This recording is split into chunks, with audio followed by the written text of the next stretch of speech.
स्वागत है आपका अपने चैनल एनसीईआरटी सॉल्यूशन 99 पर। दोस्तों, आज की इस वीडियो में हम कक्षा 9वीं विज्ञान हिंदी विषय के पेपर को बच्चों सॉल्व करेंगे। बच्चों पेपर का बच्चों कोड है 913 है बच्चों कोड, और पेपर में जो टोटल क्वेश्चन है बच्चों वो 23 हैं, और बच्चों पेपर में जो पेजों की संख्या है वो बच्चों टोटल 8 है, और इसमें मैक्सिमम मार्क्स हैं बच्चों 75 नंबर। तो बच्चों स्टार्ट करते हैं कक्षा 9वीं हिंदी विषय को के पेपर को बच्चों। तो बच्चों देखते हैं प्रश्न क्रमांक 1 से। तो बच्चों पहला क्वेश्चन क्या है? पहला क्वेश्चन है सही विकल्प का चयन करना है। तो पहला क्वेश्चन है बच्चों, हिंदी साहित्य का सर्वाधिक लोकप्रिय काव्य कौन सा है? तो बच्चों इसमें बताना है हिंदी साहित्य का सर्वाधिक लोकप्रिय काव्य कौन सा है। तो बच्चों आपको पता होगा कि हिंदी साहित्य का जो सर्वाधिक लोकप्रिय काव्य है वो है बच्चों रामचरितमानस। इसको आपको याद रखना है। तो हिंदी साहित्य का सर्वाधिक लोकप्रिय काव्य कौन सा है बच्चों? रामचरितमानस। इसका राइट आंसर है बच्चों वाह। बच्चों रामचरितमानस के लेखक बच्चों गोस्वामी तुलसीदास हैं, इसको भी आपको याद रखना। जबकि पद्मावत के लेखक हैं बच्चों मलिक मोहम्मद जायसी, और पृथ्वीराज रासों के लेखक हैं बच्चों लेखक जो हैं बच्चों चंद्रवरदाई, और परमार रासों के लेखक हैं बच्चों जगनेक। ये भी आपको याद रखना है। तो बच्चों एक प्रश्न से आपके 4 प्रश्न हल होते हैं।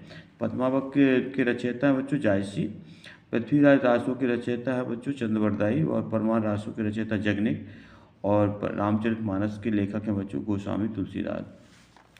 दूसरा महत्वपूर्ण क्वेश्चन है बच्चों, मेघाय रचना किसकी है? तो बच्चों मेघाय रचना है आपकी सर्वेश्वर दयाल सक्सेना की, ये आपको याद रखना है, सर्वेश्वर दयाल सक्सेना है।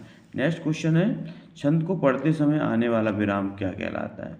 तो छंद को पढ़ते समय जो आने वाला विराम है बच्चों वो यति कहलाता है। क्या कहलाता है? यति। इसका राइट आंसर बच्चों दा है। तिब्बत में सबसे खतरे की जगह कौन सी, ये बताना है। तो तिब्बत में सबसे खतरे की जगह है बच्चों वो है डांडे। क्या है? डांडे। ये भी आपको याद रखना है। श्याम भी जाएगा में भी है, बताना बच्चों। श्याम भी जाएगा में भी शब्द है, तो भी शब्द बच्चों निपात शब्द है। इसके बाद है कृतिका भाग 1 में आए पाठों में से एकांकी का नाम बताना है। तो बच्चों इसमें एकांकी का नाम है बच्चों वो रीढ़ की हड्डी है, एकांकी। तो बच्चों कृतिका 1 में जो पाठ में आए एकांकी का नाम क्या है? रीढ़ की हड्डी। ये भी आपको याद रखना है। इसके बाद है बच्चों प्रश्न क्रमांक 2 देखते हैं।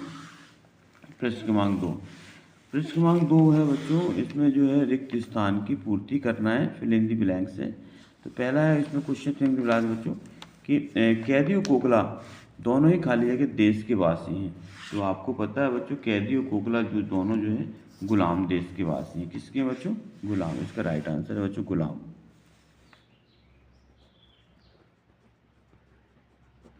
इसके बाद है संचारी भावों की संख्या है बच्चों 33। इसको आप याद रखना है। कितनी है बच्चों? 33 है, 33 है।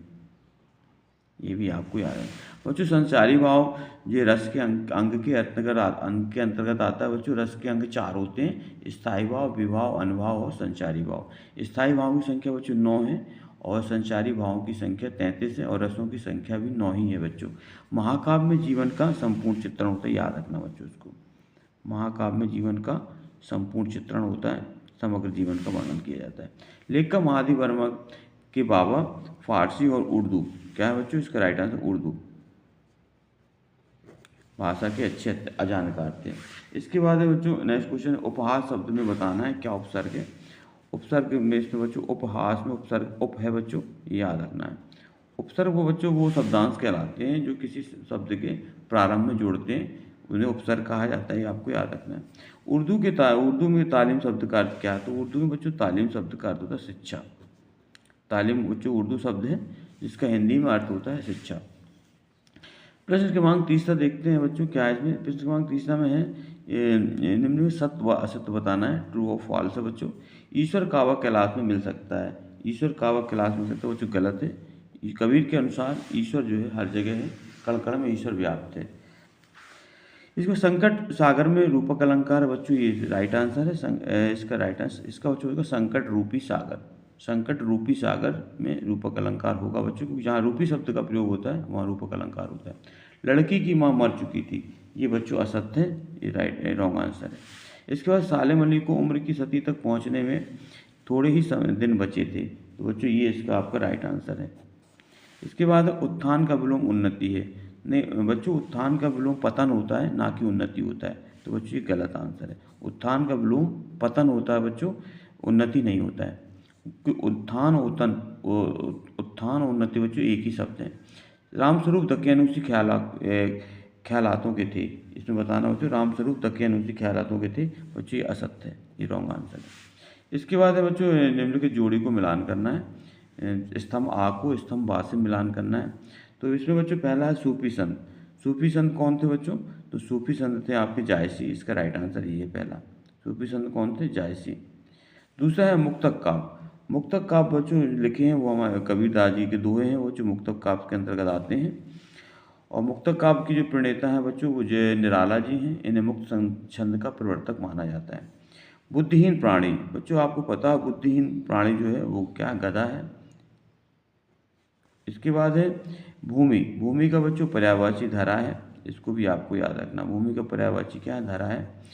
सोफा, लोटा और डिबिया ये बच्चों देशज शब्द हैं। ये देशज शब्द वो होते हैं जिनकी उत्पत्ति अपने देश में ही हुई है, इन्हें देशज शब्द कहा जाता है। कर्नाटक का छोटा कस्बा। कर्नाटक का छोटा कस्बा बच्चों बागलकोट कहलाता है, ये आपको याद रखना है।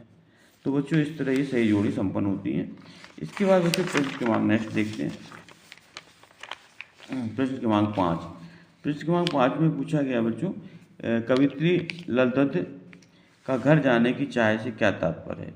तो बच्चों घर जाने की चाह से तात्पर्य है कि परमात्मा से मिलना और मोक्ष की प्राप्ति करना। क्या इसका जो राइट आंसर?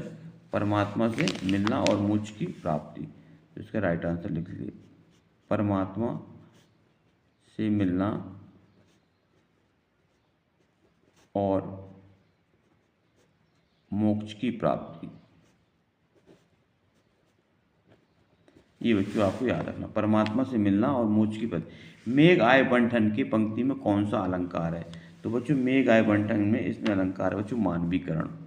कौन सा अलंकार है बच्चों? मानवीकरण। मानवीकरण।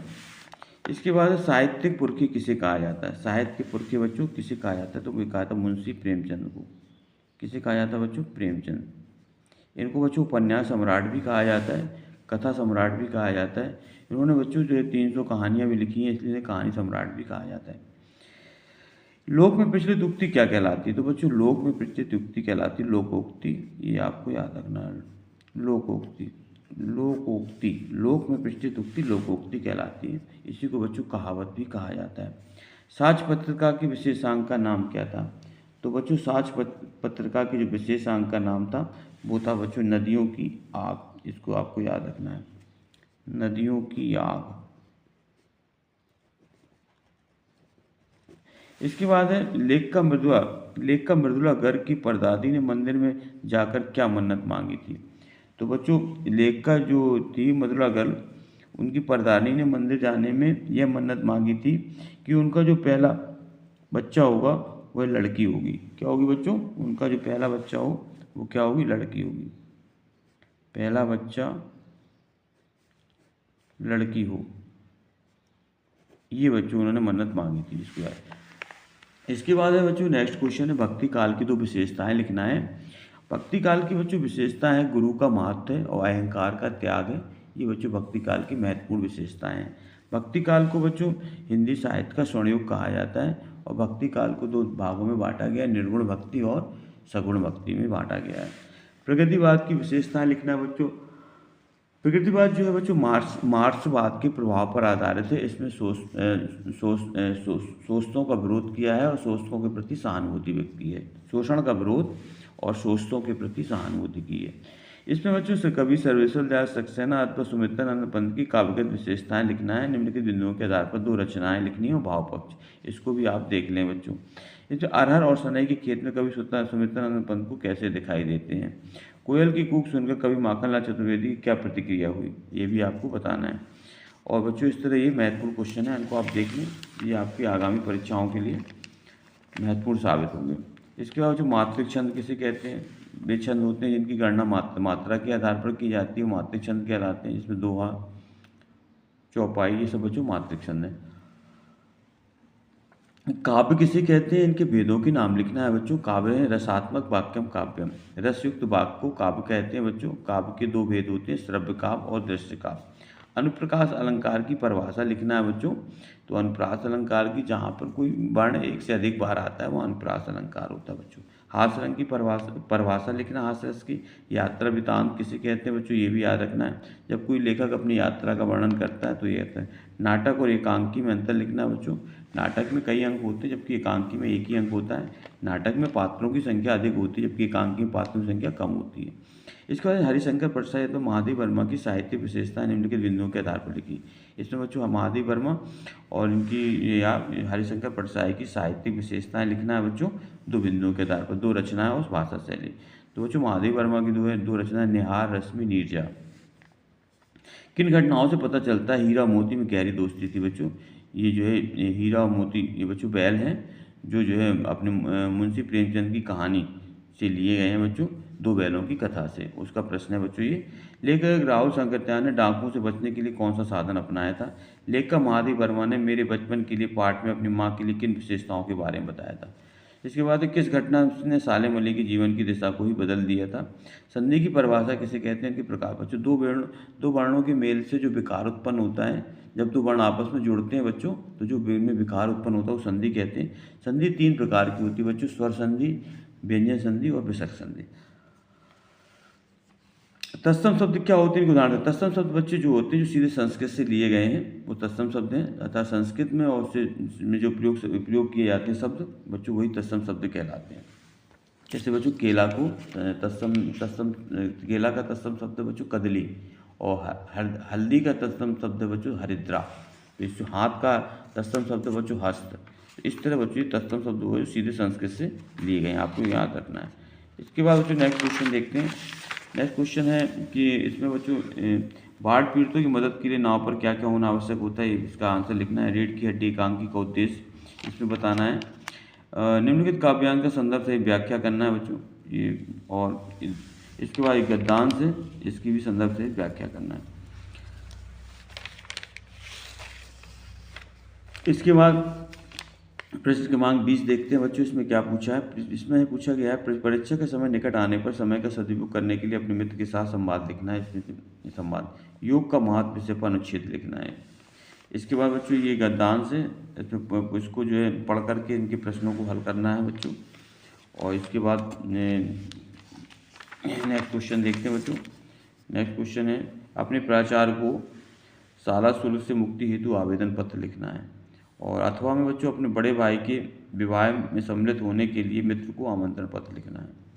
और प्रश्न क्रमांक 23 है बच्चों, इसमें एक विषय पर सारगर्भित निबंध लिखना है। जीवन में खेलों का महत्व, जल संरक्षण, पर्यावरण प्रदूषण, कारण एवं निदान, मेरी प्रिय पुस्तक और आदर्श विद्यार्थी गुण। तो बच्चों इस तरह ये बच्चों कक्षा 9वीं की हिंदी विषय का पेपर था बच्चों। आई होप यू कि आपको ये पेपर समझ में आया होगा। आप इस प्रश्न पत्र को बच्चों हल करें ताकि आगामी परीक्षाओं के लिए आपको इसका लाभ मिलेगा बच्चों। तो बच्चों आपसे आग्रह है कि आप हमारे चैनल को सब्सक्राइब कर दें, लाइक कर दें और ज़्यादा से ज़्यादा लोगों को शेयर कर दें। बच्चों जय हिंद, जय भारत बच्चों।